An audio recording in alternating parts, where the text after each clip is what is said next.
you're going to want to do this for Christmas. You're going to take a napkin and turn it into Christmas ornaments, Christmas coasters, or Christmas gift tags. Your choice. So regardless of which way you're going to go, you're going to need some of these 4-inch wood rounds. I'll link them. I got them at Amazon.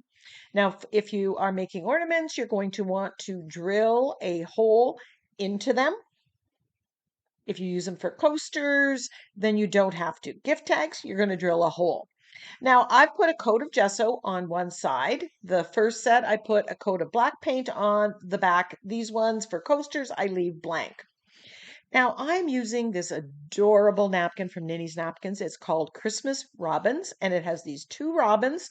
There are 4 panels in 2 different orientations, and while keeping it all together is too big for these 4-inch rounds, if I cut these birds apart, I get 2 birds from each panel. That is 8 birds in a napkin, and I can do 8 different Christmas projects. So 8 tags, 8 coasters, 8 ornaments.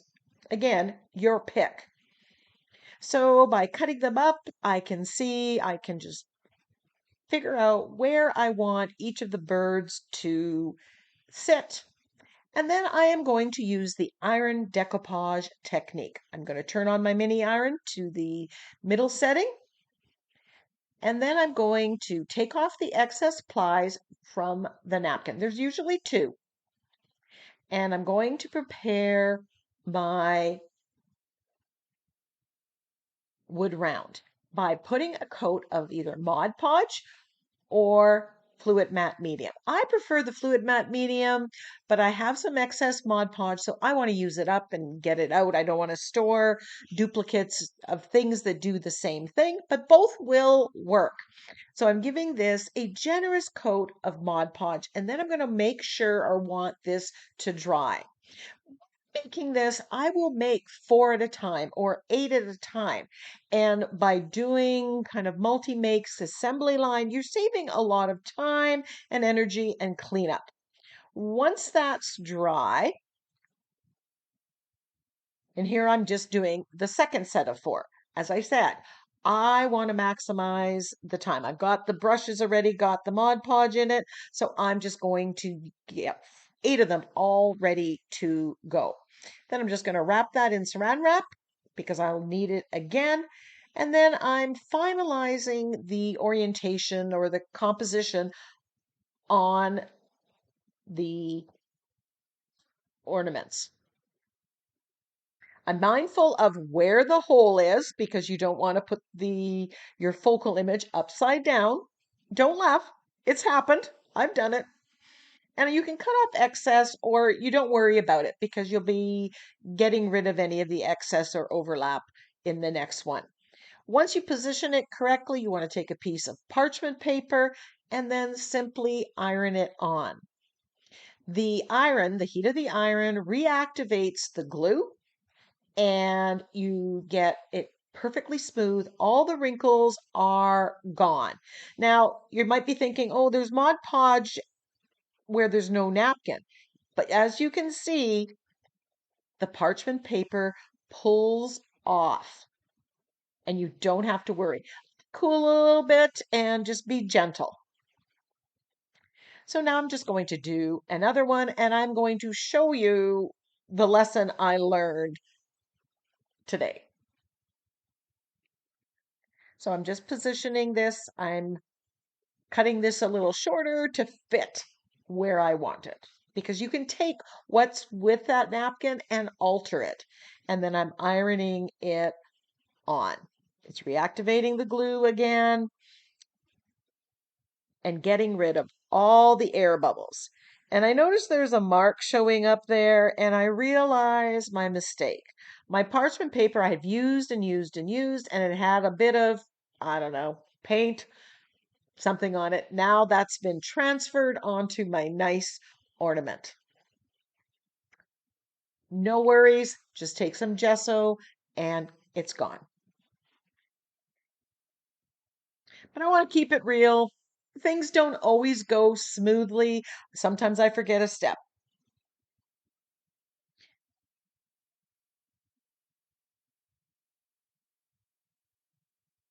Now, you don't have to get this particular napkin, although I do think it's absolutely adorable and you get great value for your money. But go and check out the napkins at NINNYSNAPKINS.com. You'll find something, a focal image that you love that you can turn into an ornament like me, or a gift tag, or a coaster. Now, once that's cooled, I am using this file that I got from Dollar Tree. You can use a sanding block, but this file works perfectly, and I'm just cutting off the excess. Cleans it up completely.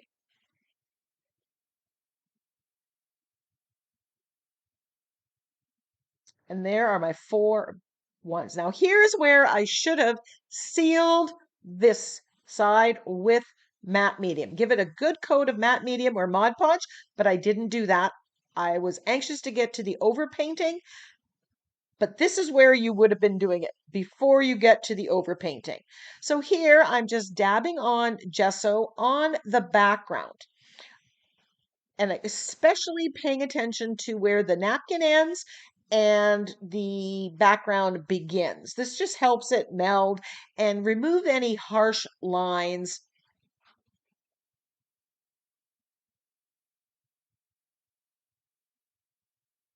So you can't really, the person who gets this is not going to know that this was a napkin because there's not going to be that straight edge.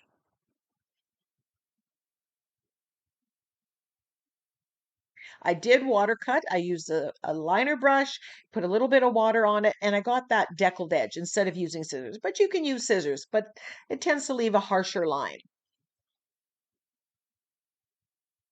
So now I'm taking some gesso on a filbert brush, which I find works really well. And I'm globbing on gesso on all those red berries. This is going to add some texture to it. It's going to make it look a little bit painterly. And I'm going to do that with all 4 of them. But here I'm just showing it with the one. And then I'm coming in with the red paint. And I'm matching the color of paint as closely as I can. It doesn't matter if it's not exactly perfect.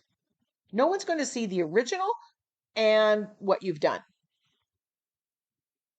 So these ornaments, or the coasters, if you just make them into coasters, are perfect multi-makes to sell at a craft fair. So if that's something that you do, this is great.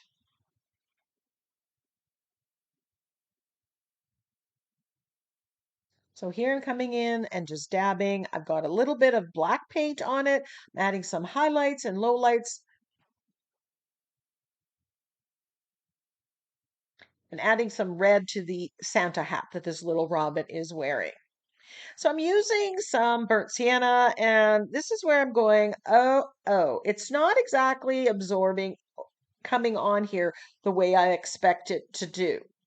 And I'm thinking to myself, exactly like I said, oh, what's going on? Why is this not working? I didn't figure it out yet. I am going to figure out this is because it's not melding into there or blending and giving me the watercolory look because I didn't put that matte medium, seal it with matte medium like I suggested you should do. So I skip that as I'm thinking, and I go and I finish the berries on the other 3. I give it a glob of gesso, come in with the red. All the while, I'm thinking of like, why is this not working the way I think it should be working?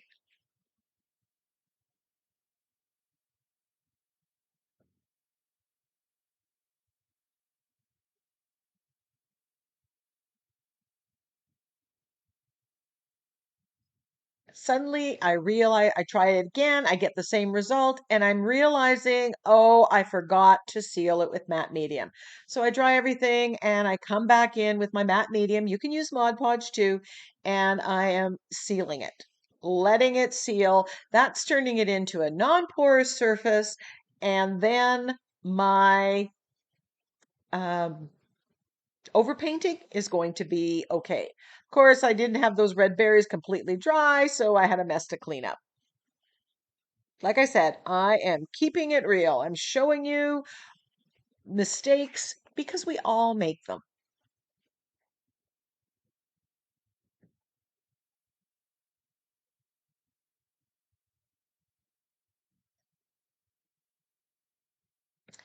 And you're going to see the end product still works. Coming in, I'm adding some brights, I'm dabbing the gesso, or you could use white paint here, and kind of on this, stippling it with the brush to get that look of fur.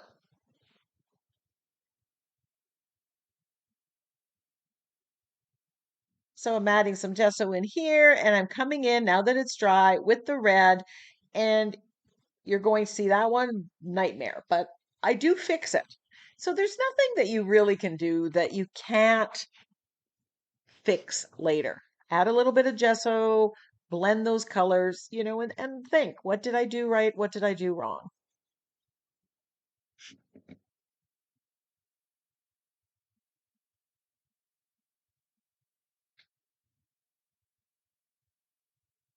There I'm adding a little bit of gesso, then I'm coming in with a little orange, a little bit of red, a little bit of yellow to get those different colors on the robin. Then I grab a couple colors or shades of brown and black. I watered down the paint a little bit, and then I'm just painting the feathers. I like using two different colors because that just, when it goes down, it just looks a lot more real. One color always looks flat to me.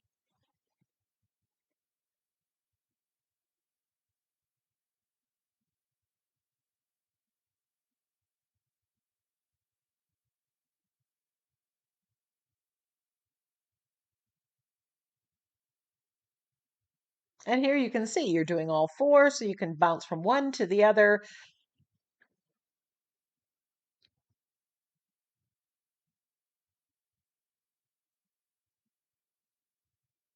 And then I grab my liner brush, then my black and brown paint, and I'm going to paint over the branches. Sometimes I add a little branch here or there, make it my own, and make it look painterly so that it doesn't really look like that you've just glued down a napkin. You've added something to it. That being said, if you want the family to do it and younger children, you can not do the overpainting. It still looks beautiful and makes a beautiful ornament or coaster.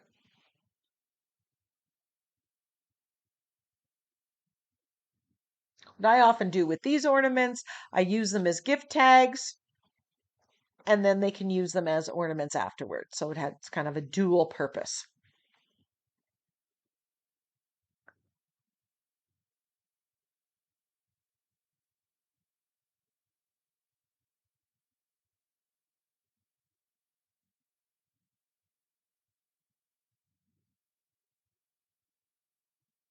I like that every one of my ornaments is a little bit different.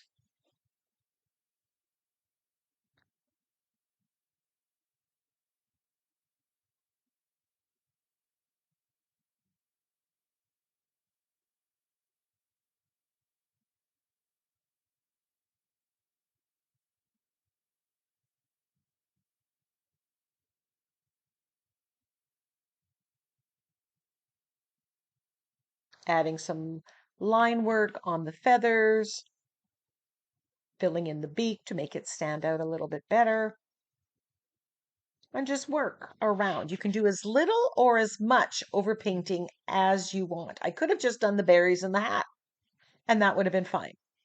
If you're intimidated by doing the body of the bird, then skip it. Just do the berries. And that gives it kind of the 3D effect, and it's going to look a little bit better. I'm grabbing a little bit more gesso here. I think I'm going to add to the hats. I just want it to look a little bit more like fur, a little bit brighter. You could take modeling paste and put it for the fur cap and then add some texture to it.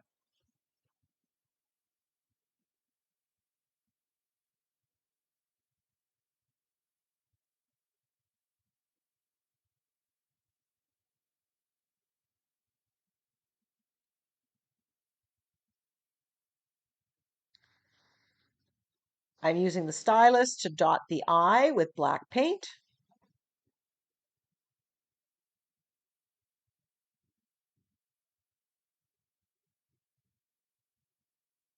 I come back with my fine line applicator and I dot white in the middle of the eyes as well, as you'll see in the final picture. And then I'm taking care to make sure that that is dry before I go on. I got some black paint on my makeup sponge and I am just edging it around. This is adding just a little bit of black that's coming around to the front, and I really think it frames these ornaments and makes it stand out. I'm liking the white background here.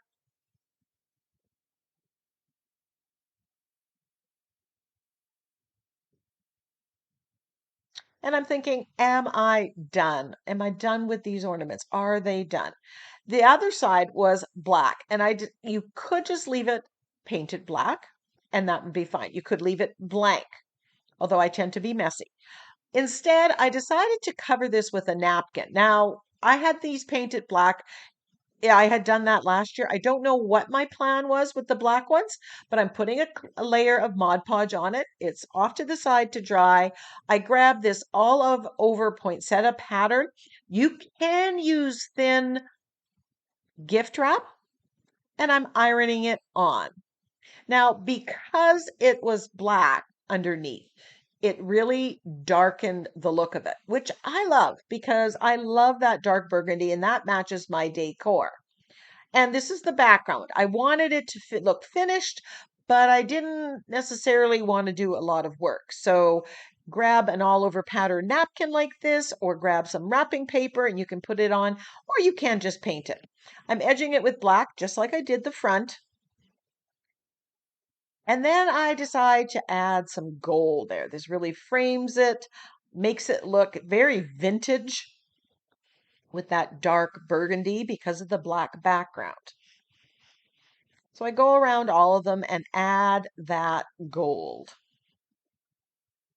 And then because I like my bling, I'm going to splatter with gold paint. The pattern, I don't necessarily, I've chosen not to have the pattern. I want those deep, rich, dark burgundy colors. So I'm just splattering it. This is just a nice background for my ornament.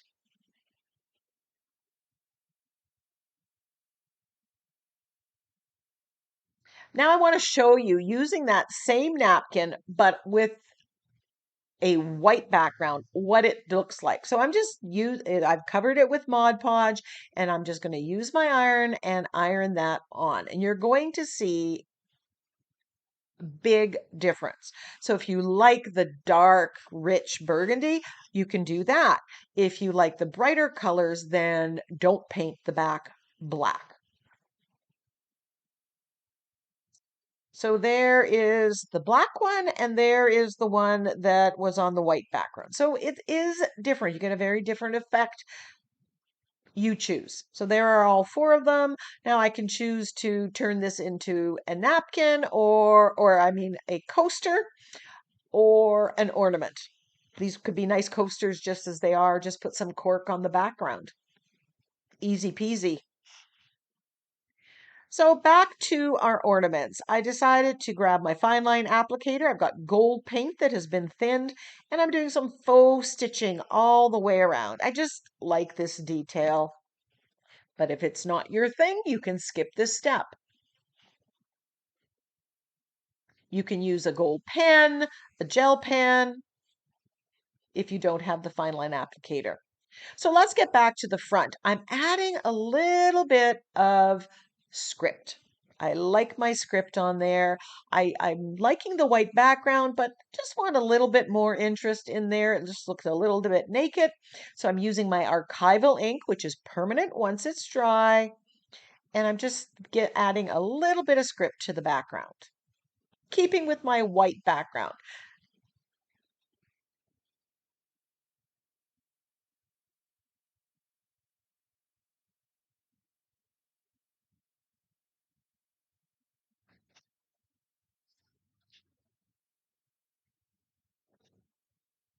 And then because I want the front and back to work together, I want to add some splatter with gold.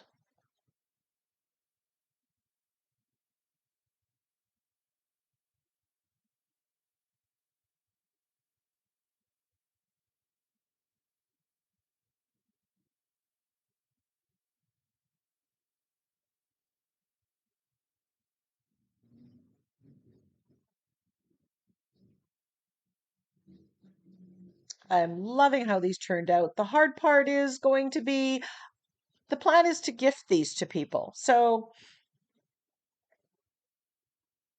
I might have a hard time parting with them because I love them so much, but I can make more.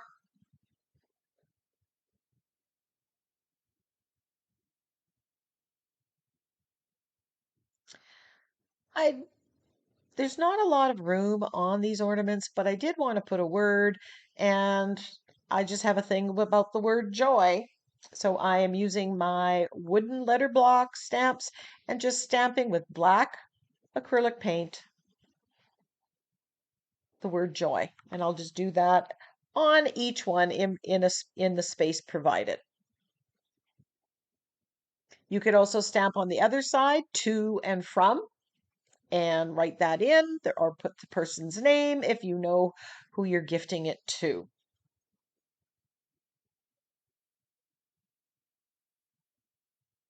Love, love, love it. Now I decided to do the faux stitching on these as well, but this time I'm grabbing my black acrylic paint. The gold would not show up, so the black goes really well with the black lettering that I chose to stamp the word joy in. I think it just really shows off this ornament. And again, you can use a Posca pen here, a gel pen, whatever works for you. I will link. I did get my fine line applicator bottles on Amazon. The paint lasts forever. It doesn't get clogged, so I can highly recommend them.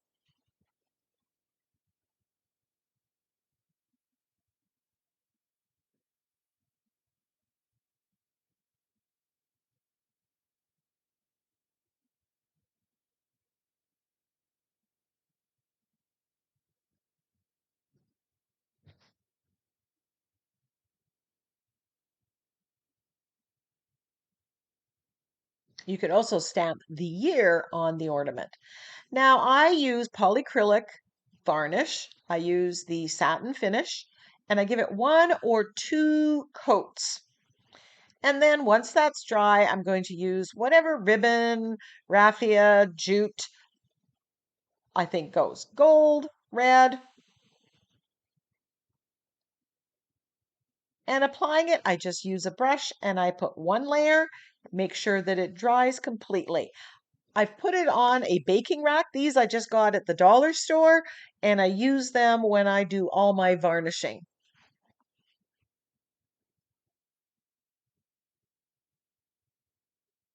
I typically do the tops first, let it dry, give it the second coat, and then I'll do the other side as well.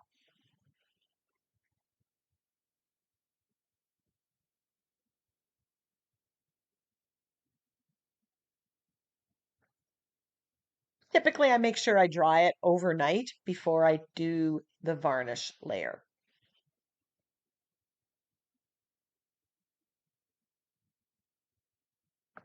Because in between coats, I just put it in a Ziploc, a sandwich bag, cheapy sandwich bag, so it doesn't dry. And then I pull it out to do the next layers. And there we have the napkin with the ornaments. Are you going to give this a try? Until next time, go get creative.